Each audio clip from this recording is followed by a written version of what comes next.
Okay, so for 5A and B, we'll use the next part of the notes, but we'll have to add a little and change it a little so it helps you with your assignments, 5A and B.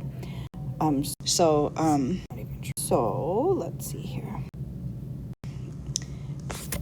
Oh, no, okay. No, sorry.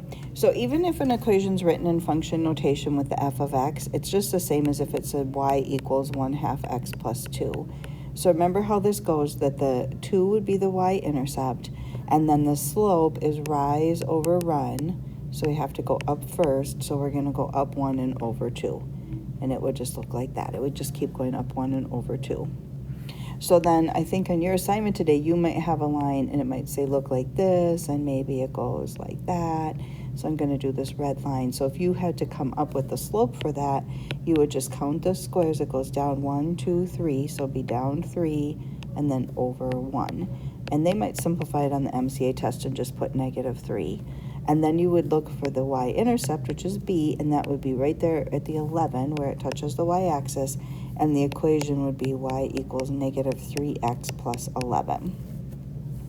And then this question, what happens is the slope is increased. So I'm going to switch back and I'll just do this one. How about? So I'm switching the slope from, this was 1/2, and now I'm going to change it to 6. So I would still start on the 2, but then I would go up 6 and over 1. And what's going to happen is that the line will just be very much more steep. So if the slope gets bigger, then the line is going to be steeper. Okay, and then in these problems, they all have a slope of 2. So you might remember that means they're all going to come out to be parallel to each other.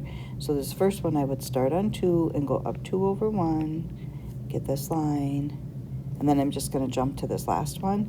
I would start on 8 and go up 2 over 1. So changing the y-intercept, it just changed, like it just moved the graph up, but the slope stayed the same. So what happens is the y-intercept is increased. I'll just say the line moves up, just kind of shifts up. Okay, and then sometimes if you get an equation like this and you have to give the slope and the y-intercept, you have to get the y by itself first. So we've done this a little bit this year. So remember, we would have to move the x's over. I'm going to add 15x to each side. And then I'm going to divide everything by 5. So we just have to get the y by itself. And now I would have 45 divided by 5 is 9. And then 15 divided by 5 is 3. And so the slope is the 3 because it's the number in front of the x. And the 9 would be the y-intercept.